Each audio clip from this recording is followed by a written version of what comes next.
வீரத்திற்கு பேர் போனவன் தமிழன் மட்டுமல்ல, அவன் வளர்த்த நாய்களும் கூடத்தான்.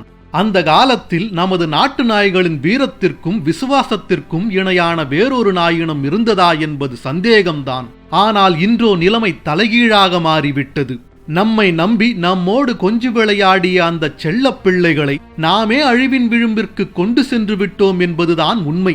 சில நாயினங்களோ அழிந்தே போய்விட்டன. தஞ்சை பெரிய கோவிலின் உள்பிரகாரத்தில் கம்பீரமாக ஒரு நாயின் ஓவியம் காணப்படுகிறது. ஒரு காலத்தில் தஞ்சை மற்றும் திருச்சி பகுதியில் காணப்பட்ட அலங்கு இன நாய்தான் அது.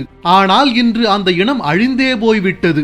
அந்த இனத்தின் நாய் எந்த அளவிற்கு வீரத்திற்கும் விசுவாசத்திற்கும் பேர் போயிருந்திருந்தால் சோழ மன்னன் அதன் ஓவியத்தை கோவிலில் பொதித்திருப்பான் என்று யோசித்துப் பாருங்கள்.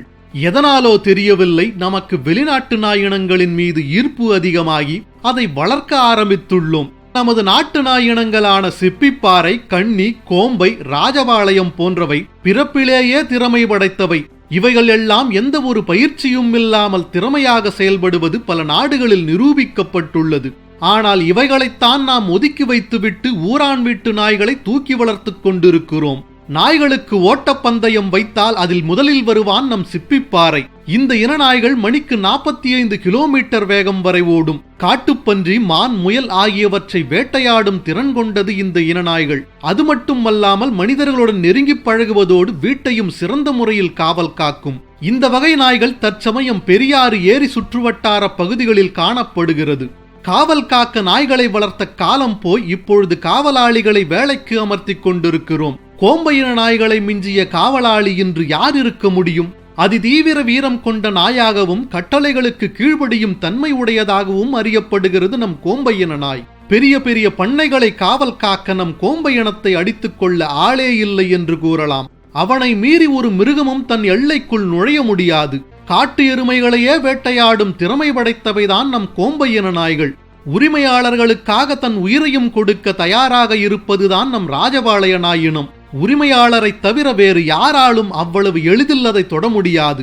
75 சென்டிமீட்டர் வரை வளரக்கூடிய இந்த வகை நாய்கள் குறிப்பாக ராஜபாளையம் பகுதியில் அதிகமாக காணப்பட்டதால் இதற்கு ராஜபாளையம் நாய் என்று பெயர் வந்தது. முன்னொரு காலத்தில் பெண்களுக்கு கொடுக்கும் சீதனத்தோடு ஒரு நாயையும் கொடுப்பார்கள். அந்த வகை நாய்தான் கண்ணி. இவை கொஞ்சம் கூச்ச சுபாவம் உடையதாக இருந்தாலும் கூட சுயமாக சிந்திக்கக்கூடிய திறன் படைத்தவை. எந்நேரமும் சுறுசுறுப்பாக இயங்கக்கூடிய இந்த வகை நாய்களுக்கு கால்கள் வலுவானதாக இருக்கும். பழகுவதற்கு மிகவும் எளிதானது என்பதால் இதற்கு பயிற்சி கொடுப்பது மிகவும் சுலபம். இது வீட்டில் உள்ள அனைவரிடத்திலும் அன்பாய் பழகக்கூடிய தன்மை உடையது. இப்படி இன்னும் எக்கச்சக்கமான நாட்டு நாய் இனங்கள் உள்ளன. ஆனால் வெளிநாட்டு இன நாய்களின் வருகையாலும் நாய்களுக்கான உணவுகளையும் மருந்துகளையும் தயாரிக்கும் சில வெளிநாட்டு நிறுவனங்களின் விளம்பர யுக்தியாலும் நமது நாட்டு நாய்களை வளர்ப்பவர்கள் குறைந்து கொண்டே வருகிறார்கள். இது மேலும் தொடர்ந்தால் தஞ்சை பெரிய கோவிலில் வரையப்பட்டுள்ள அலங்கு இன நாயை நாம் எப்படி இழந்து நிற்கிறோமோ அதேபோல் நம்மை நம்பியுள்ள மற்ற இன நாய்களையும் இழக்க நேரிடும். அதனால் நண்பர்களே, உங்களுக்கு ஓர் வேண்டுகோள். நீங்களோ அல்லது உங்கள் நண்பர்களோ இனி நாய் வளர்க்க வேண்டும் என்று நினைத்தால் தயவு செய்து நம் நாட்டு நாய் இனத்தை வளர்க்க முயற்சி செய்யுங்கள்.